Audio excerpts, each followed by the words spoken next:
بسم اللہ الرحمن الرحیم۔ سلطان صلاح الدین ایوبی رحمۃ اللہ علیہ اور ایک عورت کا واقعہ۔ ایک دفعہ سلطان صلاح الدین ایوبی رحمۃ اللہ علیہ اپنے کمرے میں آرام فرما رہے تھے، کیونکہ اس صبح وقت کے سلطان صلاح الدین ایوبی رحمۃ اللہ علیہ بہت طویل سفر سے لوٹے تھے۔ چند لمحوں کے بعد ایک سپاہی آپ کے کمرے کے دروازے پر آیا اور اندر آنے کی اجازت چاہی۔ سلطان صلاح الدین ایوبی رحمۃ اللہ علیہ چونکہ آرام فرما رہے تھے، لہٰذا اندر سے کوئی جواب نہ آیا۔ دروازے پر مامور سپاہی نے کہا کہ سلطان آرام فرما رہے ہیں، لہٰذا آپ تھوڑی دیر بعد آ جانا۔ وہ سپاہی آپ کا بہت وفادار سپاہی تھا، جس کو بلا جھجک محافظوں کے سلطان کے کمرے کے اندر جانے کی اجازت ہوتی تھی، لہٰذا اس نے بھی سلطان کو جگانے کا وہ مناسب نہیں سمجھا اور سلطان کے کمرے کے دروازے کے ساتھ بیٹھ گیا۔ وہ انتظار کرتا رہا کہ جب سلطان صلاح الدین ایوبی رحمۃ اللہ علیہ بیدار ہوں گے تو تب وہ اس سے ملاقات کریں گے۔ چند لمحے گزرنے کے بعد سلطان صلاح الدین ایوبی رحمۃ اللہ علیہ کی آنکھیں کھلی تو اندر کے حرکات سے معلوم ہوا کہ سلطان صلاح الدین ایوبی رحمۃ اللہ علیہ نیند سے بیدار ہو چکے ہیں۔ سپاہی نے اجازت چاہی اور آپ کے کمرے کے اندر چلا گیا۔ سلطان صلاح الدین ایوبی رحمۃ اللہ علیہ نے سپاہی کو کہا کہ ایسی کیا خاص بات تھی کہ تم اتنی دیر سے میرے کمرے کے باہر انتظار فرما رہے تھے؟ وہ سپاہی بڑا حیران ہوا کہ سلطان کو کیسے پتہ چلا کہ میں باہر انتظار کر رہا ہوں۔ سپاہی نے سلطان سے کہا، سلطان معظم، آپ تو نیند میں تھے، آپ کو کیسے معلوم ہوا کہ میں باہر کھڑا ہوں اور آپ کا انتظار کر رہا تھا؟ تو سلطان صلاح الدین ایوبی رحمۃ اللہ علیہ نے کہا کہ وہ انسان کبھی فاتح سلطان نہیں بن سکتا جو سوتے ہوئے دیکھ نہ سکے اور کچھ سن نہ سکے، نہ کچھ محسوس کر سکتا ہو۔ وہی اصل میں فاتح سلطان اور بہادر سردار وہی ہوتا ہے جو سوتا ہوا سن بھی سکے، دیکھ بھی سکے اور محسوس بھی کر سکے۔ سپاہی بڑا حیران ہوا اور پھر سلطان نے اس سے پوچھا، بتاؤ کیا بات ہے؟ تو اس نے کہا کہ سلطان معظم، شاہی حکیم صاحب آپ سے ملنا چاہتے ہیں۔ سلطان نے کہا، اجازت ہے، آپ حکیم کو اندر لے آئیں۔ سپاہی باہر گیا اور چند لمحوں کے بعد شاہی حکیم کو لے کر سلطان صلاح الدین ایوبی رحمۃ اللہ علیہ کی خدمت میں حاضر ہوا۔ سلطان صلاح الدین ایوبی رحمۃ اللہ علیہ نے حکیم سے پوچھا، حکیم صاحب بتاؤ کیا بات ہے؟ آخر مجھ سے ملنے کی تمہیں اتنی جلدی اور کیا ضرورت پیش آئی؟ تو حکیم صاحب نے کہا، حضور، ایک بات جو مجھے کئی دن سے پریشان کر رہی ہے، اس سلسلے میں آپ سے بات کرنی تھی۔ سلطان صلاح الدین ایوبی رحمۃ اللہ علیہ نے اس سے پوچھا، بتاؤ کون سی بات ہے؟ تو اس نے کہا، سلطان معظم، میرے حکیم خانے میں میری بہت ساری شاگردوں میں ایک شاگرد ہے جو کہ خاتون ہے اور یہودی مذہب سے تعلق رکھتی ہے، لیکن اس نے اسلام کے بارے میں بہت کچھ پڑھا اور اسلام کے بارے میں بہت کچھ سیکھا، لیکن چند ایک سوال ہیں جس کی وجہ سے وہ ابھی تک مسلمان نہیں ہوئی۔ وہ چاہتی ہے کہ مسلمان ہو جائے، لیکن ایک سوال کا جواب میرے پاس نہیں، جس کی وجہ سے وہ ابھی تک مسلمان نہیں ہوئی۔ سلطان صلاح الدین ایوبی رحمۃ اللہ علیہ نے مسکرا کر کہا کہ سلطان کے حکیم ہوتے ہوئے تمہیں ایک سوال کا جواب نہیں آیا؟ بتاؤ وہ کون سا سوال ہے؟ یہ اس عورت کے ایمان لانے کے درمیان رکاوٹ بنا ہوا ہے۔ تو حکیم صاحب نے کہا، سلطان معظم، وہ خاتون کہتی ہے، آخر مسلمان خنزیر کا گوشت کیوں نہیں کھاتے؟ آخر اس میں ایسی کیا برائی ہے؟ اس خنزیر کے گوشت کھانے کا ایسا کیا نقصان ہے جس کی وجہ سے مسلمان خنزیر کا گوشت نہیں کھاتے بلکہ اس سے سخت نفرت کرتے ہیں؟ اور یہ بھی کہتی ہے کہ ہمارے گاؤں میں تو سارے لوگ اکثر خنزیر کا گوشت کھاتے ہیں، ہم اپنے قبیلوں میں خنزیر پالتے ہیں اور جوان ہونے پر اس کو کاٹ کر کھاتے ہیں، اور وہ جب سے میرے پاس کا سبق لینا شروع ہوئی وہ بھی اپنے گھر والوں کے ساتھ خنزیر کا گوشت کھاتی ہے، کیونکہ یہاں تو اسے خنزیر کا گوشت نہیں ملتا۔ لیکن میرے پاس اس کے سوال کا جواب نہیں، کیونکہ میں اس بارے میں نہیں جانتا کہ آپ اس کے سوال کا جواب دیں گے تو آپ کی وجہ سے یہ غیر مسلمان ہو جائے گی۔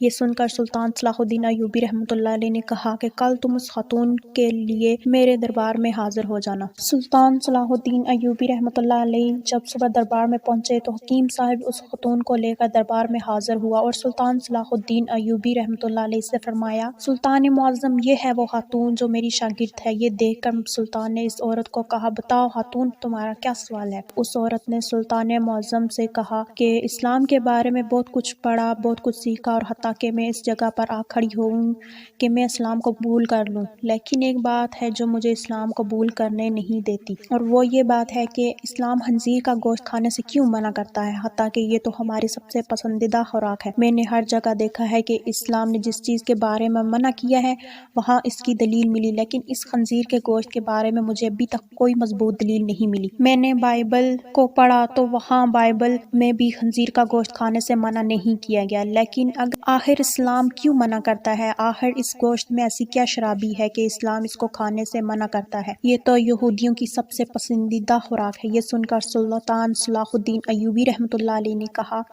کہ اللہ تعالیٰ نے قرآن پاک میں 3 جگہ پر خنزیر کا گوشت کھانے سے منع فرمایا۔ پھر آپ نے اس آیت کا بھی ذکر کیا کہ پھر سلطان صلاح الدین ایوبی رحمۃ اللہ علیہ نے اپنے ایک مشیر کو کہا کہ وہ بائبل کی کتاب میرے پاس لے آؤ جو اپنی اصل حالت میں موجود ہے۔ جب بائبل کی کتاب آپ کے سامنے پیش ہوئی تو آپ نے وہی جگہ تلاش کر کے دی جہاں لکھا ہوا تھا کہ خنزیر کا گوشت کھانا منع ہے۔ پھر خاتون نے کہا، یہ کیا بات ہوئی؟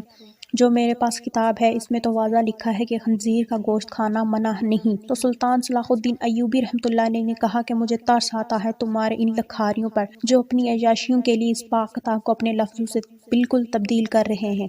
یہ تم بائبل جو اپنی اصل حالت میں موجود نہیں، یہ تمہارے پاس لکھاریوں کی لکھی ہوئی کتاب ہے۔ پھر سلطان صلاح الدین ایوبی رحمۃ اللہ علیہ نے فرمایا کہ یہ تو میں نے کتاب اس سے ثابت کیا کہ خنزیر کا گوشت کھانا منع ہے، پھر اب میں تمہیں سائنسی لحاظ سے بھی معلوم کر کے دوں گا۔ پھر سلطان صلاح الدین ایوبی رحمۃ اللہ علیہ نے اس خاتون کو حکم دیا کہ خنزیر کا گوشت پکا کر کل صبح میرے دربار میں لے آنا۔ وہ خاتون سلطان کے سپاہیوں کے ساتھ جنگل میں گئی، ایک سور کا شکار کیا اور اگلی صبح اس کا گوشت پکا کر سلطان صلاح الدین ایوبی رحمۃ اللہ علیہ کے سامنے لے آئی۔ سلطان نے اس کو کراہت سے دیکھتے ہوئے اس خاتون کو کہا، اب اس پکے ہوئے گوشت میں ایک بوٹی کو چھری کے ساتھ 2 حصے کرو۔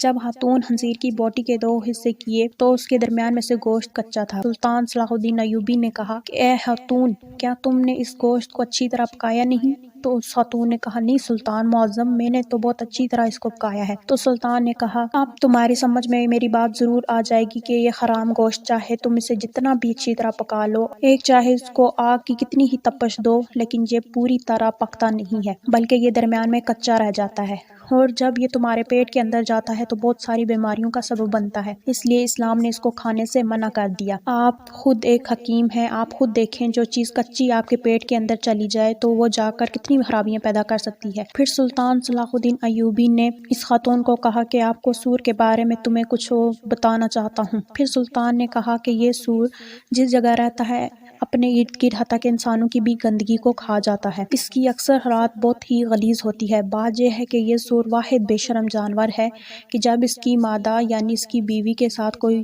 دوسرا سور جنسی تعلق قائم کرتا ہے تو یہ بہت خوش ہوتا ہے اور فخر محسوس کرتا ہے۔ یہ واحد جانور ہے جس میں اتنی بے شرمی بھری ہوئی ہے۔ آپ خود دیکھیں کہ ایسے جانور کا جب آپ گوشت کھائیں گی جس کی بنیاد غلاظت سے بھری ہوئی ہے تو وہ ہمیں کیا فائدہ دے گی؟ یہ بات سن کر وہ خاتون صلاح الدین ایوبی رحمۃ اللہ علیہ کے سامنے جھک گئی اور کہا کہ سلطان معظم، آپ مجھے اپنی ہی زبان سے کلمہ پڑھائیں۔ سلطان صلاح الدین ایوبی نے اسے اپنی ہی زبان سے کلمہ پڑھایا اور وہ عورت مسلمان ہو گئی اور تمام دربار اللہ اکبر کے نعروں سے بلند ہو گیا۔